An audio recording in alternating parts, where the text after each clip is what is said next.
Good morning to all of you. Welcome to GK facts. Current में जानेंगे video के अंदर। जैसे कि आपसे मैंने वादा कर रखा है, मैं आपको डेली जो है 15 क्वेश्चन कराऊंगा, यानी कि 15 क्वेश्चनों का डोज दूंगा, जो कि जीके जीएस और करंट अफेयर के होते हैं। ठीक है, तो जीके जीएस और करंट अफेयर के 15 क्वेश्चन होते हैं जो कि आपके सभी एग्जाम के लिए इंपॉर्टेंट है। हर क्वेश्चन को मैं आपको डिटेल से समझाता हूँ। आप किसी भी कॉम्पिटेटिव एग्जाम की तैयारी कर रहे हैं, चाहे वो रेलवे का एनटीपीसी हो या ग्रुप डी या एसएससी का जीडी हो, कांस्टेबल हो, साथ में जो है सीएचएसएल हो, एमटीएस हो, कोई भी हो, सभी एग्जाम, वन डे होने वाले सभी एग्जाम में आपके ये क्वेश्चन काफी हेल्प करेंगे। ठीक है, तो वीडियो को एंड तक जरूर देखिएगा और किसी क्वेश्चन में कोई डाउट लगे तो कमेंट बॉक्स में कमेंट करके जरूर बताएगा।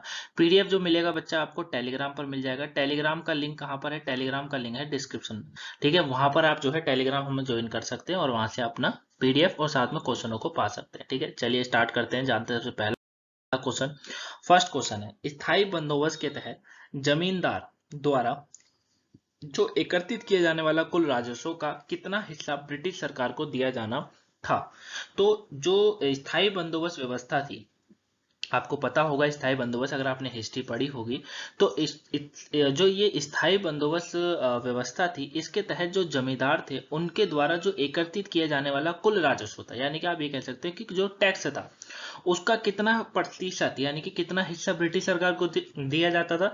89। कितना बच्चा? 89% हिस्सा ब्रिटिश सरकार को दिया जाएगा, ये कहा गया था।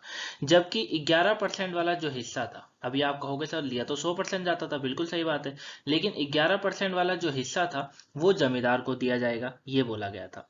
यह व्यवस्था कब आई थी? 1793 में। कब आई थी भैया? 1793 में। और किसके शासनकाल में आ गई थी? बताइए कौन था उस समय जो है जनरल कौन था? तो लॉर्ड कॉर्नवालिस जो था उसके द्वारा ये लागू करी गई थी, है ना, स्थायी बंदोबस्त व्यवस्था।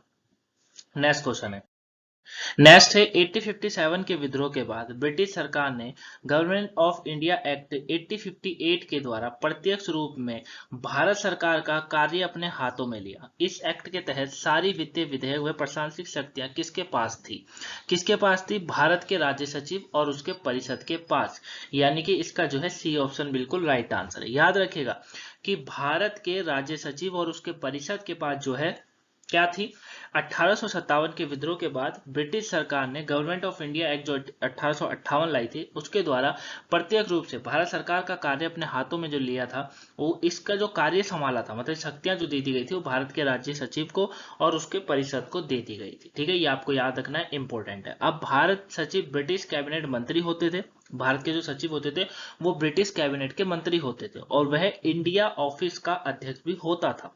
ठीक है, भारत का जो प्रशासन था या जो विधायी कार्य हुआ करता था, वह वित्तीय कार्यों की शक्ति उसी के पास निहित होती थी, मतलब उसी के पास रहती थी। 1858 में बताया जा रहा है बनाया गया था, मतलब ये जो पद है वो 1858 में बनाया गया था, अभी बताया है। और लॉर्ड स्टेनेल पहले भारत सचिव थे।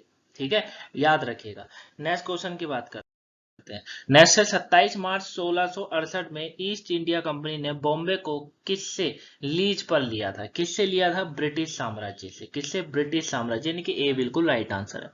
27 मार्च 1668 में ईस्ट इंडिया कंपनी ने बॉम्बे को जो है ब्रिटिश साम्राज्य से लीज पर लिया था, ये आपको याद रखना है। ठीक है ना, और 10 पौंड के वार्षिक शुल्क पर जो है बॉम्बे को ब्रिटिश ईस्ट इंडिया कंपनी का स्थानांतरित कर दिया था बाद में।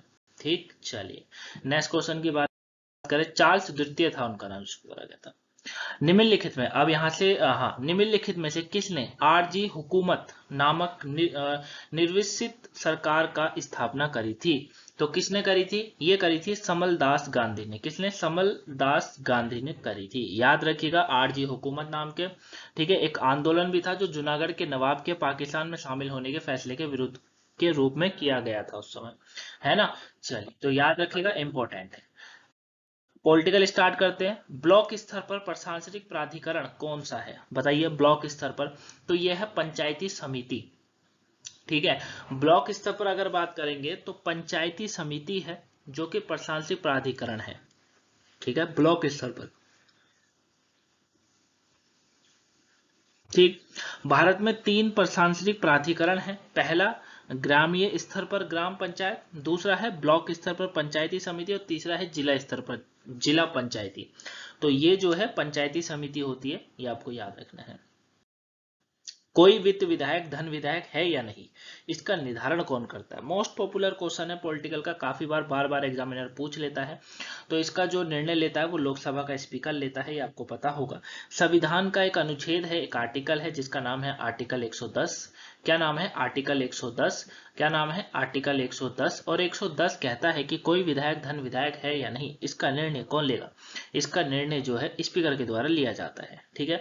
अब कोई वित्त विधायक धन विधायक है या नहीं, इसका निर्धारण लोकसभा का स्पीकर जो अध्यक्ष होता है उसके द्वारा किया जाता है। क्लियर हो गया बच्चा, याद रहेगा। चलिए, भारत में कृषि राजस्व पर कर कौन लगा सकता है, बताइए। भारत में कृषि राजस्व पर कर कौन लगा सकता है, तो कौन लगा सकता है, इसे राज्य सरकार लगा सकता है। ठीक है, राज्य सरकार एकमात्र है जो कृषि राजस्व पर कर लगा सकती है। ठीक, याद रहेगा। केंद्र सरकार जो है वो कृषि राजस्व पर कर नहीं लगा सकती, यह आयकर अधिनियम 1961 की धारा 10A के में बता रखा है। ठीक है, एक जो है आयकर की अधिनियम है, आईपी धारा कह सकते हो आप लोग, 1961। कितनी है? 1961। उसकी भी धारा है, 1961 की धारा है 10(1). ठीक है, 10 ब्रैकेट में 1। तो 10 ब्रैकेट वाला एक जो ये धारा कहती है, ये इस बात का वर्गीकरण करती है कि राज्य सरकार कृषि आय पर कर लगा सकता है लेकिन केंद्र सरकार नहीं लगा सकता है। क्लियर है, याद रहेगा। टेलीग्राम ज्वाइन जरूर कर लीजिएगा, टेलीग्राम का लिंक डिस्क्रिप्शन बॉक्स में है। अगर आपको इसका पीडीएफ चाहिए तो वो आपको टेलीग्राम पर ही मिलेगा, तो टेलीग्राम को जरूर ज्वाइन करिएगा, इंपॉर्टेंट है। वहां पर आपको क्वेश्चन भी मिल जाते हैं, और भी क्वेश्चन मिल जाते हैं इसके अलावा भी, तो उनको भी जो है अटेम्प्ट करते रहा करो। औरों को भी टेलीग्राम का लिंक शेयर करना, टेलीग्राम आईडी जो है उसको शेयर करिएगा, ताकि और भी लोग जो है ज्यादा से ज्यादा जुड़ सके। क्लियर। नेक्स्ट है, यूपीएससी के चेयरमैन को कौन हटा सकता है, बताइए। जो यूपीएससी का चेयरमैन होता है उसे कौन हटा सकता है, और ये भी बताइए कि वर्तमान में अभी चेयरमैन कौन है। तो यूपीएससी के चेयरमैन को हटा सकता है राष्ट्रपति। ठीक है, राष्ट्रपति जो होता है वो यूपीएससी के चेयरमैन, यानी कि अगर मनोज सोनी जो है, वो इस समय मनोज सोनी है, उनको हटा सकता है। यूपीएससी आपको पता होगा, यूनियन पब्लिक सर्विस कमीशन है ना, और जहां से आईएएस और आईपीएस और आईएफएस आईआरएस जैसे ऑफिसर निकलते हैं। ठीक है, और काफी टफ एग्जाम इसको भारत का माना जाता है, भारत का दूसरा, विश्व का दूसरा सबसे टफ एग्जाम इसको कहा जाता है। तो और भारत का सबसे ज्यादा टफ एग्जाम है यूपीएससी, है ना। अगर आपको कलेक्टर बनना है, अगर आपको आईपीएस बनना है, तो आपको यूपीएससी देना पड़ेगा। ठीक, चलिए नेक्स्ट क्वेश्चन की बात करते हैं। योजना आयोग के पहले उपाध्यक्ष कौन थे, बताइए। योजना आयोग जो था उसके पहले उपाध्यक्ष कौन थे? गुलजारी लाल नंदा। कौन थे? गुलजारी लाल नंदा जो थे, ये इसके पहले उपाध्यक्ष थे। देख सकते हैं आप, योजना आयोग के पहले उपाध्यक्ष बने थे गुलजारी लाल नंदा। ठीक है, वैसे इसका अध्यक्ष कौन होता है? प्रधानमंत्री होता है, याद रखिएगा, इंपॉर्टेंट है। नेक्स्ट क्वेश्चन है, निम्नलिखित में क्या भारत निर्माण में साझेदार नहीं है? तो ये है प्राइवेट सेक्टर। प्राइवेट उद्यमी जो होते हैं वो भारत के निर्माण में साझेदारी नहीं निभाते हैं, हमेशा याद रखिएगा। भारत निर्माण ग्रामीण क्षेत्र के विकास के लिए चलाया गया कार्यक्रम है, ठीक है ना, और जो 2005 में इसको शुरू करा गया था। ठीक है, चलिए नेक्स्ट क्वेश्चन की बात कर लेते हैं। नेक्स्ट क्वेश्चन है, भारत निर्माण कार्यक्रम किस वर्ष शुरू हुआ था, बताइए। अभी बताया था मैंने 2005 में। कब हुआ था? 2005 में जो है भारत निर्माण कार्यक्रम शुरू हुआ था। ग्रामीण लोगों के जीवन में सुधार के लिए भारत निर्माण कार्यक्रम 16 दिसंबर 2005 को शुरू किया गया था, ये आपको याद रखना है। नेक्स्ट क्वेश्चन है, ब्याज दर नीति को किसका घोषित किया गया है? ब्याज दर नीति को किसके घोषित किया गया है? तो ये जो है मौद्रिक नीति में आती है, इसका याद रखिएगा। बी बिल्कुल राइट आंसर है। ब्याज दर नीति जो है वो मौद्रिक नीति का हिस्सा है। मौद्रिक नीति का उद्देश्य राज्य का आर्थिक विकास एवं आर्थिक स्थायी सुनिश्चित करना है। क्लियर है, तो इसका बी ऑप्शन जो है वो बिल्कुल राइट आंसर है। चलिए करंट अफेयर स्टार्ट करते हैं। किसने हाल ही में भारत तिब्बत सीमा पुलिस यानी कि आईटीबीपी का पद ग्रहण करा है? तो ये किसने करा है? अनीसा दयाल सिंह ने। किसने? अनीसा दयाल सिंह, याद रखिएगा। ये आईटीबीपी यानी कि भारत तिब्बत सीमा पुलिस का पदभार इन्होंने अभी ग्रहण कर लिया है। क्लियर है, इंपॉर्टेंट क्वेश्चन है काफी करंट अफेयर का। नेक्स्ट है, सुरजीत हॉकी सोसाइटी जलंधर का कर्म से मानद सचिव और महासचिव किन्हें नियुक्त किया गया है? किन्हें करा गया है? सुरिंदर सिंह भापा और रणबीर सिंह टूटू।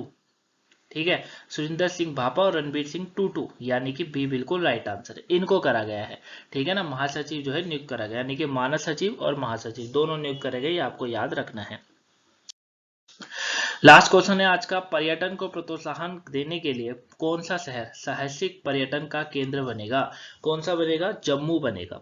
ठीक है, जम्मू पर्यटन निदेशालय ने पर्यटन को प्रोत्साहित देने और इसके मकसद से, मतलब पर्यटन को बढ़ा सके, इसके मकसद से जो है क्षेत्र में एक साहसिक पर्यटन यानी कि एडवेंचर टूरिज्म इसको कहते हैं इंग्लिश में, विशेष जो है इसको तवज्जो अभी दी है, इसको बढ़ावा देने के लिए कहा है। ठीक है ना, तो ये आपको याद रखना है। तो ये था आज के 15 क्वेश्चन। आई होप आप अच्छे से जान गए होंगे। कोई डाउट लगा हो तो कमेंट बॉक्स में जरूर बताइएगा। वीडियो को लाइक सब्सक्राइब शेयर जरूर करिएगा, और साथ में अगर कोई वीडियो नहीं देखी हो तो उसे देख लीजिएगा। मिलेंगे नेक्स्ट वीडियो में, तब तक के लिए thank you for watching guys, have a nice day, thanks for watching.